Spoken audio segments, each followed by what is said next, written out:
बर्तन बेचने वाली की कहानी असल में पुराने समय की उन मेहनती महिलाओं की याद दिलाती है जो घर घर जाकर पुराने कपड़ों के बदले नए स्टील या पीतल के बर्तन दिया करती। यह सिर्फ एक व्यापार नहीं बल्कि यादों और रिश्तों का एक अनूठा मेल जोल था। मैं एक छोटी सी भावनात्मक कहानी सुनाती हूँ। पुरानी यादें और नए बर्तन। बरसात की एक ढलती दोपहर थी। मोहल्ले की शांत गली में अचानक एक जानी पहचानी आवाज गूंजी, और बर्तन ले लो, पुराने कपड़े दे दो, नए बर्तन ले लो। वो भारी पोटली और सुनहरी उम्मीद के साथ वह घूम रही थी।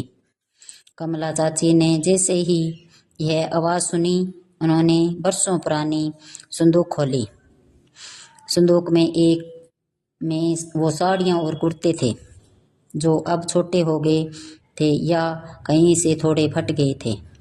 उन्होंने एक बड़ी सी गठरी बांधी और दरवाजे पर चली आई। बाहर सांवली सूरत वाली बर्तन वाली खड़ी थी, जिसके सिर पर बर्तनों का एक भारी टोकरा था और कंधे पर फटे पुराने कपड़ों की बड़ी सी पोटली। कमला चाची मोल भाव करने लगी।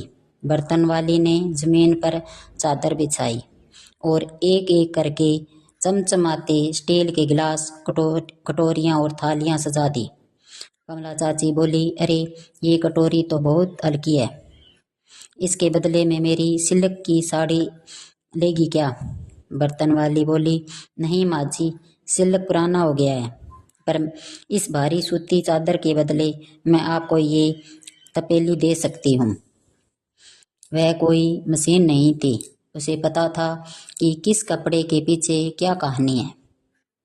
कभी कभी वह सिर्फ मुस्कुराकर थोड़ा घाटा सह लेती थी, क्योंकि उसे पता था कि घर की औरतें अपनी पसंदीदा चीज़ें ही उसे दे रही है।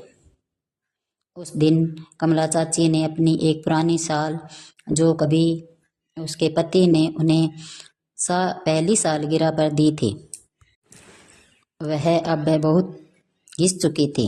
बर्तन वाली ने जब वह शाल देखी तो उसे चुपचाप एक बड़ा सा पीतल का लोटा निकाला और चाची के हाथों में रख दिया। उसने कहा, माँ जी, ये शाल पुरानी है, पर इसकी बुनाई आज भी कीमती है। ये लोटा आपके घर में बरकत लाएगा। धूप कम हो चली थी। बर्तन वाली ने अपनी भारी पोटली पीठ पर लादी और बर्तनों का टोकरा सिर पर रखा। उसके जाने के बाद मोहल्ले में फिर से सन्नाटा पसर गया, लेकिन हर घर की रसोई में एक नया बर्तन चमक रहा था, जो पुरानी यादों के बदले आया था। आज के दौर में आज प्लास्टिक कल्चर और ऑनलाइन शॉपिंग ने इन बर्तन वाली महिलाओं को कम कर दिया है। अब लोग पुराने कपड़ों को फेंक देते हैं या दान कर देते हैं, लेकिन जो चीज़ों के बदले चीज़ों का लेन देन था, वह एक अलग ही अपनत्व का एहसास दिलाता था। वीडियो पसंद आई तो लाइक और सब्सक्राइब कीजिए। जय श्री राम।